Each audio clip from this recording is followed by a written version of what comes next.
Assalamu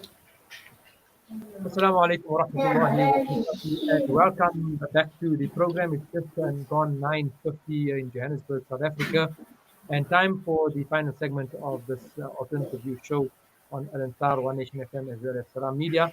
And you're probably watching this also on our Facebook page as well as on our YouTube channel. It's the tribute to Muslim broadcasters inspired by the life and times of Ibrahim Gangat, rahmatullah alayhi, looking at those who have contributed to the media field with an Islamic angle to it. And today I'd like to welcome somebody who I think introduced me to the world of radio broadcasting quite a few years ago, and that is none other than I'd like to call him Uncle Ismail Variawa. Assalamu alaikum wa rahmatullahi wa barakatuh. Walaikum salam wa rahmatullahi wa barakatuh, brother sir. Yes, we've had quite a few people on the program thus far, Uncle Ismail, and they've all told us about mentors and people that introduced them to journalism and how they came about, and people who taught them the ropes of the industry. And I think today is my turn to say that I'm bringing on my mentor, the person who introduced me. Jazakallah khairan for all that you've done for all of us over all of those years. But let's look at your life a little bit more closely. Where did the passion for radio and Islamic media start for you? Just reflecting and going back, I think if we look at the history of South Africa, I think it was around about 1994, 1995, that an opportunity arose for people of other faiths and colors to enter this space of media. Now, I come from a teaching background. I've been a teacher, and came 1995. I think there was some challenges within the education department. I was doing something very specialized. I was doing teaching for children with special needs, remedial education, and so forth. And by this time, I was already involved with the structures that were being set up for radio, and and launching an application and so forth. And the department was not too sure as to which route they were going to take. And it then gave me an opportunity for a mid-career break. I was then able to look back and say, look, fine, maybe you are not able to continue in the space that you are, and there's an opportunity for you to work or try and contribute elsewhere. So 1996, radio had already launched its application with the then IBA, as was then called, and we were waiting for the application to be approved. And alhamdulillah, it was in early 1997 that the application was approved, and there wasn't anyone to run the station at that time, and they approached us and said, would I like to or wouldn't? I never was a guess I like, or whether I was just asked to take over the portfolio of programs manager. And I was thrown into deep end because you must remember I've come in from a different field with education.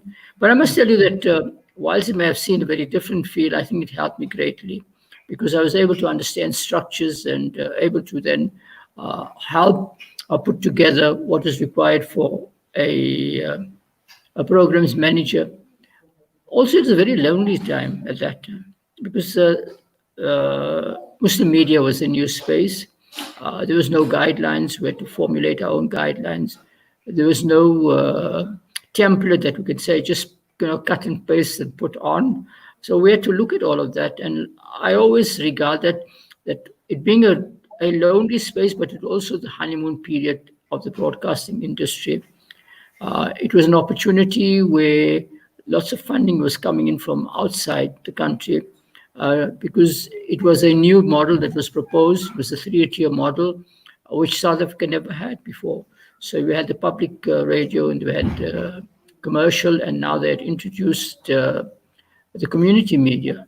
And so that was the third space. And I think they were now opening it up to communities. And alhamdulillah, after a successful application, radio was able to go on live on the 10th of April, 1997.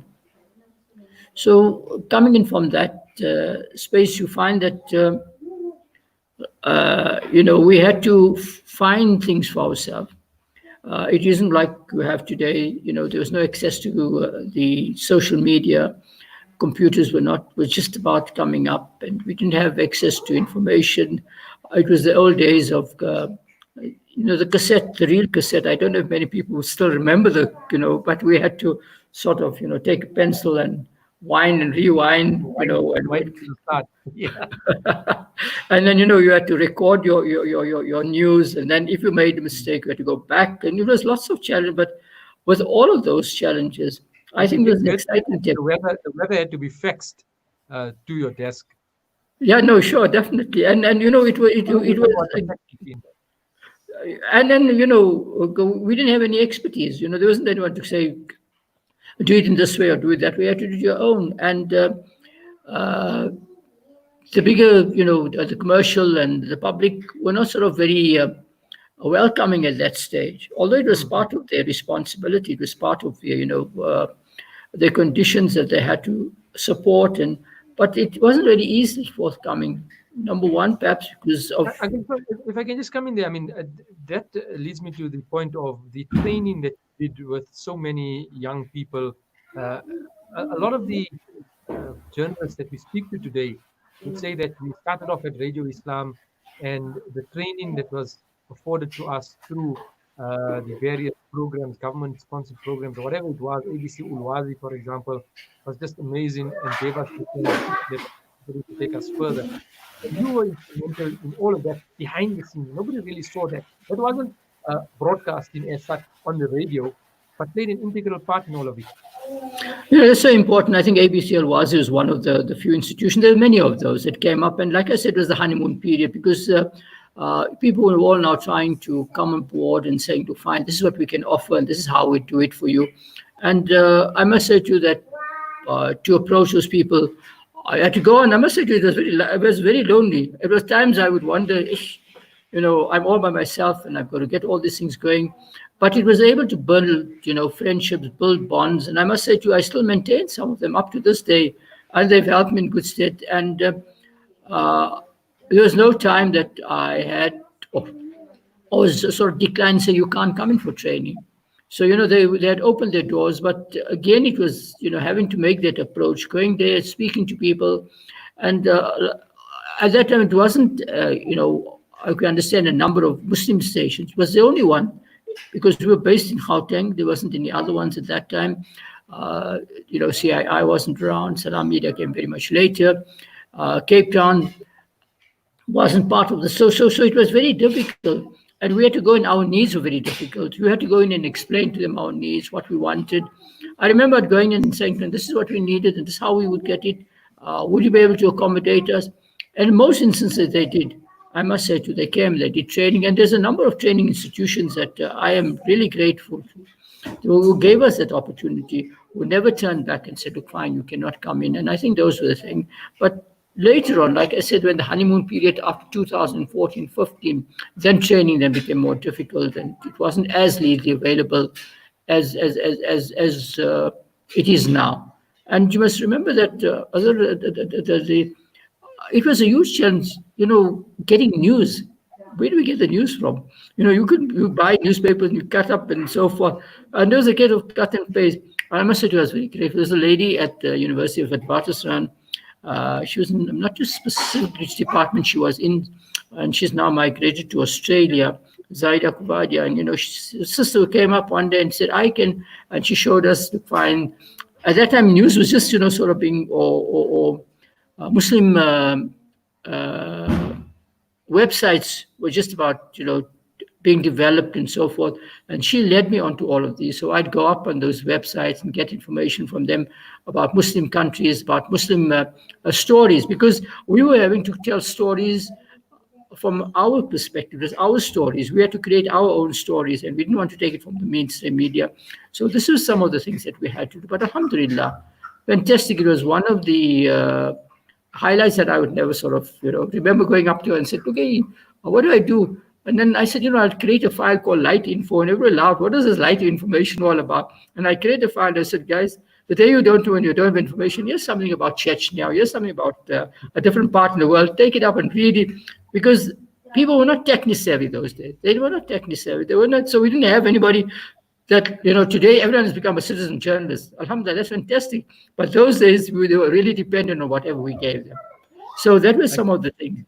I see some comments coming through there from Muntaha Kenny, Sheikh Muntaha Kenny saying our esteemed mentor, and then Faisal Patel also currently at Radio Islam saying that you had interviewed him, in fact, when he applied for his position at the radio station. And may Allah reward you for your contribution to the radio industry. You also had a couple of shows on air, Uncle Ismail, and one of those was the gardening show with Pam, if I remember correctly, Yeah, on a well, I Sunday think or Saturday morning. You used to keep us going with all the seeds and flowers and stuff like that. Uh, that came out of a passion, we anything? had. It just came out of a passion, as that I wanted to do. I was always someone that wanted to do gardening. And again, getting into the industry was a very closely guarded industry. You couldn't just get in, and we had to make friends with people in the industry. Who are you? What do people want to know? How do we know we're going to get any mileage out of your listenership? I said, don't worry. You give us an opportunity and you will be surprised. And I must tell you, the ever so grateful lifestyle today, really has a lot to owe to Radio Islam for the opportunity that we had, by helping them, by giving them exposure to their brand. And, people have become, and we become, firm friends, not only with listeners, but people in the industry. And again, I must say to you, Azhar, the important thing about this is to maintain those contacts. And I still do that. I picked up a phone the other day and said, how are you? How's it going with the lockdown? Those are important things that we must maintain. The industry is about context. Once you build a contact, don't let it go, because the person may go on to some other space or somewhere else, but you can always call upon his or her expertise, and you'll find it will always keep you in good state. Definitely, always. Uncle Ismail, we've reached 10 o'clock, so I just want to give our greetings to the listeners of Al Ansar. They probably are going to take their news bulletin now, so Jazakallah khairan to them for tuning into the program this morning. We'll be continuing on Salam Media for a few more moments, as well as on the online platforms. So we will chat again, inshallah, to all the Al Ansar listeners. Go well, stay safe over the weekend, and we'll see you guys on Monday morning, same place, same time, inshallah. Uncle Ismail, the various journalists that you have mentored and trained, and the importance of putting the effort into the lives of these people, and then allowing them to, some of them have obviously grown and blossomed at Radio Islam. I know people like Maulana Bukhari are there for ages. Maulana Muhammad Kara is there for a very long time as well. But others have moved on. They've gone international. They've gone to different places of the world. How important is that, getting Muslim journalists to fly and just spread their wings all over the place? I must say that is, well, you are part of that. Alhamdulillah, you've become part of, a team at Radio Islam at gone. And alhamdulillah, that's been one of the, growth points. We have a lady who's now with United Nations. She's been with us, and alhamdulillah. We've got a person now with a technical team of Amin Dablia. We've got, so there's a number of people. We've got someone at SABC. People have gone all over. Some of them may not have been in this, directly involved in journalism, but whatever they've learned, I think it's helping them in good stead wherever they go, whether it's within the country or outside the country. And I think those are some of the things, skills that I've learned. I always said, and something I told someone is as recent about a couple of months, I said, when you're here, try and learn everything. As someone at the radio, and this is the beauty about community media. It is one of the few spaces where you can learn everything.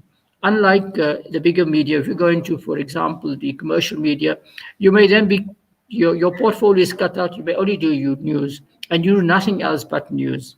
Whereas if you're in community media, you learn to source news, you learn to edit, you learn to do a whole lot of other things. Sometimes, even in some instances, you may even do adverts and so forth. So what happens is when you come out of there, you're well-grounded, well-rounded, and I think that is very important, because those skills, whilst it may initially seem for a particular environment, but it helps you anywhere else. And I think all of these people, I think it's been just fantastic. Wherever they've gone, they've taken those skills with them. And I know that, Jay, go ahead. Can you also say and ask community media in Islamic media, and I think the entire media industry, we've seen it in commercial, in magazines, Texan, one of the big four of the country, closing down their magazine section. completely. These are difficult economic times, very stressful, very strenuous on organizations all over the globe. From your years and years and years of experience, what are some of the ideas perhaps that you can share with media houses to help us through these times and take us, through COVID and get us onto the other side? I think the understanding is that you must know that you've got to be open to ideas. You definitely have to be open to ideas, and you've got to understand that media is going to evolve. If I look back 20 years ago, from where, or 20, over 20, almost 25 years ago, I mean, that landscape has changed. I don't even really know it any longer. It's like something, it's got a complete makeover. So people who want to get into space must understand that things are going to happen all the time. Things are going to involve, for example, a case of a small phone these days has become an instrument for every journalist. In the old days, we had to struggle, we had to go up there and make sure that you have a mic and you can get an interview. Today, you can get an interview on the spot as you're going along. So, these are some of the things that we've got to understand is going to change. And I'm sure within the next 2 or 3 years, things are going to even evolve. As I was leaving the industry, I mean, there was talk about integrating the different forms of social media. And today that's being done all the time. Initially, they said, well, is radio going to die? Radio is definitely not going to survive in this new environment. All the social media is going to. But here, radio has been able to not only survive, but also take on this newer, spaces of media. So you find all sort of social media, Facebook, Twitter, all that has become part of every radio studio. And if not, then you're going to get left behind. I mean, there was always talk about whether you'll be able to see visuals in a studio, or is it going to always be a one? No, look, today I'm talking to you, you're in the studio, and there's visual. So that is definitely taken on. And you find that people are becoming more and more technically savvy. The younger people are born with technology. I mean, they understand it. I still struggle. I really struggle, to get things. But here you find that younger people understand these things. So there's an opportunity. And I say that if you are in the space, be ready for all of that. Learn whatever you can, take on whatever you can, because things are going to evolve. It's evolving so fast, so fast, so fast that we don't really know what's going to happen next. We don't know, where the next piece of technology is going to come from and how it's going to impact the type of work that we are doing. Uncle Ismail Variawa, Jazakallah khairan. Thank you so much for giving us your time this morning, valuable time. And thank you on behalf of all of us that, were under your wings for many, many years, and all of those that have benefited from your wealth of knowledge and experience and all the behind the scenes work running around for a station like Radio Islam, all the back end things that I know you were involved in, dealing with the government departments, with the NCRF and ICASA and all of those things that sometimes don't make it to actual airwaves. We thank you for your contribution to the field of Muslim media in South Africa. And hopefully for many more years to come, you will benefit from all of that experience and knowledge that you have. You go well. Assalamu alaikum wa rahmatullahi wa barakatuh. Walaikum salam wa rahmatullahi wa barakatuh. I was going to leave you with a bit of a poser, but now that you conclude the program, maybe not, maybe some other time. I wanted you to do some work for the industry. I think it is so important somebody takes us on. But we'll chat about some other time, inshallah. Oh, we'll definitely meet up and talk about that, inshallah. You go well. Assalamu alaikum. You take care. Walaikum salam wa rahmatullahi wa barakatuh. Jazakallah for the opportunity.